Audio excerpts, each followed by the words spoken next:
ಮಹಾಶಿವರಾತ್ರಿ ಹಬ್ಬದ ಪ್ರಯುಕ್ತವಾಗಿ ಆನೇಕಲ್ ವಿಧಾನಸಭಾ ಕ್ಷೇತ್ರದ ಬೊಮ್ಮಸಂದ್ರ ಗ್ರಾಮದಲ್ಲಿರುವ ಇತಿಹಾಸ ಪ್ರಸಿದ್ಧ ಪುರಾತನ ದೇವಾಲಯವಾದ ಶ್ರೀ ಪ್ರಸನ್ನ ಪಾರ್ವತಿ ಸಮೇತ ಶ್ರೀ ಸೋಮೇಶ್ವರ ದೇವಾಲಯದಲ್ಲಿ ವಿಶೇಷ ಪೂಜಾ ಕಾರ್ಯಕ್ರಮಗಳನ್ನು ಆಯೋಜಿಸಲಾಗಿತ್ತು. ಇನ್ನು ಇದೇ ಸಂದರ್ಭದಲ್ಲಿ ಸೋಮೇಶ್ವರ ದೇವಾಲಯಕ್ಕೆ ಮತ್ತು ಸ್ವಾಮಿಗೆ ವಿಶೇಷ ಅಲಂಕಾರ ಮಾಡಲಾಗಿತ್ತು. ಇನ್ನು ಸ್ವಾಮಿಗೆ ರುದ್ರಾಭಿಷೇಕ ಸೇರಿದಂತೆ ವಿವಿಧ ಪೂಜಾ ಕಾರ್ಯಕ್ರಮಗಳನ್ನು ಆಯೋಜಿಸಲಾಗಿತ್ತು. ಇನ್ನು ಸ್ವಾಮಿಯ ದರ್ಶನಕ್ಕೆ ಬಂದ ಭಕ್ತಾದಿಗಳಿಗೆ ಪ್ರಸಾದ ವ್ಯವಸ್ಥೆಯನ್ನ ಮಾಡಲಾಗಿತ್ತು. ಇನ್ನು ಕಾರ್ಯಕ್ರಮದಲ್ಲಿ ಬೊಮ್ಮಸಂದ್ರ ಗ್ರಾಮಸ್ಥರು ಮತ್ತು ಭಕ್ತರು ಭಾಗವಹಿಸಿದ್ದರು.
ಸಮಸ್ತ ನಾಡಿನ ಜನತೆಗೆ ಶಿವರಾತ್ರಿ ಹಬ್ಬದ ಆರ್ಥಿಕ ಶುಭಾಶಯಗಳು. ಎಲ್ಲರಿಗೂ ಒಳ್ಳೆಯದಾಗಲಿ. ಈ ಶಿವರಾತ್ರಿಯಿಂದ ಎಲ್ಲರಿಗೂ ಒಳ್ಳೆಯದಾಗಲಿ. ಮತ್ತು ನಮ್ಮ ಬೊಮ್ಮಸಂದ್ರ ಗ್ರಾಮದಲ್ಲಿ ಇವತ್ತೊಂದು ದಿವಸ ಬೆಳಗಿನ ಜಾವ ಹೋಮ ಮತ್ತು ಅಭಿಷೇಕ ಎಲ್ಲ ನಡೆದಿದೆ. ಮತ್ತು ಮಧ್ಯಾಹ್ನ ಇನ್ನೊಂದು ಪೂಜೆ ನಡೀತದೆ. ಆಮೇಲೆ ಸಾಯಂಕಾಲ ಪೂಜೆ ಇದೆ. ದಯವಿಟ್ಟು ಎಲ್ಲರೂ ಬಂದು ಭಾಗವಹಿಸಿ ಪೂಜೆ ಪಾಲ್ಗೊಂಡ್ಕೊಳ್ಳಿ. ಮತ್ತು ರಾತ್ರಿ ಕಾರ್ಯಕ್ರಮಗಳಿದೆ, ಕೋಲಾಟ ಇದೆ, ಆಮೇಲೆ ಭರತನಾಟ್ಯ ಇದೆ, ಇನ್ನು ಹಲವಾರು ಕಾರ್ಯಕ್ರಮಗಳು ಹಮ್ಮಿಕೊಂಡಿದ್ದಾವೆ. ಆಮೇಲೆ ಹರಕತೆ ಇದೆ. ದಯವಿಟ್ಟು ಎಲ್ಲರೂ ಬಂದು ಈ ಕಾರ್ಯಕ್ರಮವನ್ನು ಯಶಸ್ವಿಗೊಳಿಸಬೇಕು. ಎಲ್ಲರಿಗೂ ಒಳ್ಳೆಯದಾಗಲಿ.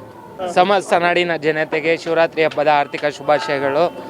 ಈ ದಿನ ನಮ್ಮ ಬೊಮ್ಮಸಂದ್ರ ಗ್ರಾಮದಲ್ಲಿ ಸೋಮೇಶ್ವರ ದೇವಸ್ಥಾನದಲ್ಲಿ ಈ ದಿನ ಸುಮಾರು ಒಂದು 80ರಿಂದ 1 ಲಕ್ಷ ಜನ ಸೇರುವ ನಿರೀಕ್ಷೆ ಇದೆ. ಅದಕ್ಕೆ ಎಲ್ಲ ಸಿದ್ಧತೆಗಳು ದೇವಸ್ಥಾನ ಆಡಳಿತ ಮಂಡಳಿ ಮಾಡಿಕೊಂಡು ಈ ದಿನ ತುಂಬ ಯಶಸ್ವಿಯಾಗಿ ಕಾರ್ಯಕ್ರಮ ನಡೀತಾ ಇದೆ. ಸಂಜೆ ನಂತರ ಸಾಂಸ್ಕೃತಿಕ ಕಾರ್ಯಕ್ರಮಗಳು ಇರುತ್ತದೆ. ಕೋಲಾಟ, ಆಮೇಲೆ ಭರತನಾಟ್ಯಂ ಕಾರ್ಯಕ್ರಮ ಎಲ್ಲ ಇರುತ್ತದೆ. ಎಲ್ಲ ಜನರು ಎಲ್ಲರೂ ಭಾಗವಹಿಸಿ ಕಾರ್ಯಕ್ರಮವನ್ನು ಯಶಸ್ವಿಗೊಳಿಸಬೇಕು ಅಂತ ಕೇಳ್ಕೊತೀವಿ. ಸಾಯಂಕಾಲ ನೈಟು ಹರಿಕತೆ ಭಜನೆ ಇರುತ್ತೆ. ಎರಡಕ್ಕೂ ಎಲ್ಲರೂ ಭಾಗವಹಿಸಬೇಕು ಎಂದು ಕೇಳ್ಕೊಳ್ತೀವಿ. ಬೊಮ್ಮಸಂದ್ರ ಸೋಮೇಶ್ವರ ಸ್ವಾಮಿ ಸನ್ನಿಧಿಯಲ್ಲಿ ನಿನ್ನೆಯಿಂದ ವಾರ್ಷಿಕೋತ್ಸವ, ಈ ದಿವಸ ಶಿವರಾತ್ರಿ ಸಂಭ್ರಮ ಬೆಳಗ್ಗೆ 5 ಗಂಟೆಯಿಂದ ನಡೀತಾ ಇದೆ. ಅಭಿಷೇಕ, ಮಹಾಮಂಗಳಾರತಿ ಎಲ್ಲ ಮುಗಿದು ಜನ ಸ್ವಾಮಿಯ ದರ್ಶನ ಪಡೆದು ಅವರ ಪುಣ್ಯವನ್ನು ಪಡಿತಾ ಇದ್ದಾರೆ. ಇದು ಧರ್ಮಸ್ಥಳದ ಪ್ರಕೃತಿಯಲ್ಲಿ ಚೋಳ ಮಹಾರಾಜರು ನಿರ್ಮಿಸಿದ ದೇವಸ್ಥಾನ ಇದು. ಇದಕ್ಕೆ ತುಂಬ ಹೆಸರುವಾಸಿ ಇದೆ. ಇಲ್ಲಿ ಯಾರಾದರೂ ಅವರ ಸಂಕಲ್ಪವನ್ನು ಮಾಡಿದರೆ ಖಂಡಿತ ಅವರಿಗೆ ಆ ಫಲ ಸಿಕ್ಕುತ್ತೆ ಅಂತ ಪ್ರತಿನಿಧಿ ಇದೆ ಇಲ್ಲಿ. ಈ ಕ್ಷೇತ್ರ ತುಂಬ ಪುಣ್ಯಕ್ಷೇತ್ರ ಇದು. ಭಕ್ತರು ಬಂದು ಇಲ್ಲಿ ತಮ್ಮ ಕೋರಿಕೆಯನ್ನು ದೇವರ ಮುಂದೆ ಇಟ್ಟರೆ ಖಂಡಿತವಾಗಲೂ ಅವರ ಕೋರಿಕೆ ನೆರವೇರುತ್ತೆ ಅಂತೇಳಿ ಇಲ್ಲಿನ ನಿಯಮ ಹೇಳುತ್ತೆ. 16 ಇದು ಏನು ಹೇಳ್ತಾರೆ, 16 ಲೈನ್ಸ್ ಇದೆ ಈ ಲಿಂಗಕ್ಕೆ. ಈ ಲಿಂಗ ಇಡೀ ಇದರಲ್ಲೇ ವಿಶ್ವದಲ್ಲೇ ವಿಶೇಷ. ಯಾರು ನೋಡಲಿಲ್ಲ ಈ ಲಿಂಗನ. ಈ ಥರ ಲಿಂಗ ಎಲ್ಲೂ ಇಲ್ಲ. ಇದೊಂದು ವಿಶೇಷವಾದ ಲಿಂಗ. ಹಾಗಾಗಿ ಇಲ್ಲಿ ತುಂಬ ಮಹಿಮೆ ಇದೆ. ಆ ಮಹಿಮೆ ಎಲ್ರಿಗೂ ಒಳ್ಳೆ ಶುಭ ಕೊಡಲಿ. ಎಲ್ಲರೂ ಇಲ್ಲಿ ಬಂದು ಆಶೀರ್ವಾದ ತಗೊಂಡು ಹೋಗಲಿ. ಇಲ್ಲಿ ಒಂದು ದಾಸೋಹ ಕೂಡ ಶುರು ಮಾಡಿದ್ದೇವೆ. ಅದು ಪ್ರತಿನಿತ್ಯ ಸರಿಯಾಗಿ ಸದ್ಬಳಕೆ ಮಾಡಿಕೊಳ್ಳಿ ಭಕ್ತರು ಅಂಥೇಳಿ ನಾನು ಈ ಸಂದರ್ಭದಲ್ಲಿ ಹೇಳಲಿಕ್ಕೆ ಇಷ್ಟಪಡ್ತೇನೆ. ಒಂದೇ ಸರ್ಕಲಲ್ಲಿ 3 ದೇವರು ಇರೋದು ತುಂಬ ಕಡಿಮೆ. ಒಂದು ಕಡೆ ಅಮ್ಮನವರಿದ್ದಾರೆ, ಇನ್ನೊಂದು ಕಡೆ ಆಂಜನೇಯನಿದ್ದಾರೆ, ಇನ್ನೊಂದು ಕಡೆ ಶಿವ ಪಾರ್ವತಿ ಸಮೇತ ಇದ್ದಾರೆ, ಮತ್ತು 2 ನಾಗರ ಇದೆ ಇಲ್ಲಿ. ವಿಶೇಷವಾದ ಒಂದು ಸ್ಥಳ ಅನ್ನೋದಕ್ಕೆ ಈ ಮಹಿಮೆ ಎಲ್ಲರೂ ಬಂದು ಇಲ್ಲಿ ದರ್ಶನ ಮಾಡಿದಾಗ ಮಾತ್ರ ಗೊತ್ತಾಗುತ್ತೆ ಅಂಥೇಳಿ ನಾನು ಈ ಸಂದರ್ಭದಲ್ಲಿ ಹೇಳಲಿಕ್ಕೆ ಇಷ್ಟಪಡ್ತೇನೆ. ಶಿವರಾತ್ರಿ ಹಬ್ಬದ ಎಲ್ಲರಿಗೂ ಶುಭಾಶಯಗಳು. ಬೊಮ್ಮಸಂದ್ರ ಗ್ರಾಮದಲ್ಲಿ ಈ ಆನೇಕಲ್ ತಾಲೂಕಿನ ಎಲ್ಲ ಜನತೆಗೆ ಶಿವರಾತ್ರಿ ಹಬ್ಬದ ಶುಭಾಶಯಗಳು. ಈ ದಿವಸ ಬೊಮ್ಮಸಂದ್ರ ಗ್ರಾಮದಲ್ಲಿ ಪ್ರತಿ ವರ್ಷದಂತೆ ಈ ವರ್ಷವೂ ಸಹ ಶಿವರಾತ್ರಿ ಹಬ್ಬ ಮತ್ತು ಇಂದಿನ ದಿನ ವಾರ್ಷಿಕೋತ್ಸವವನ್ನು ಅದ್ಧೂರಿಯಾಗಿ ಆಚರಿಸ್ತಾ ಇದ್ದೇವೆ. ಇದಕ್ಕೆಲ್ಲರಿಗೂ ನಮ್ಮ ಗ್ರಾಮಸ್ಥರು ಎಲ್ಲರಿಗೂ ಹೆಚ್ಚಿನ ಸಹಕಾರ ನೀಡಿದ್ದಾರೆ. ಇವರಿಗೆಲ್ಲರಿಗೂ ನಾವು ಕೃತಜ್ಞತೆಗಳನ್ನು ಸಲ್ಲಿಸ್ತೀವಿ.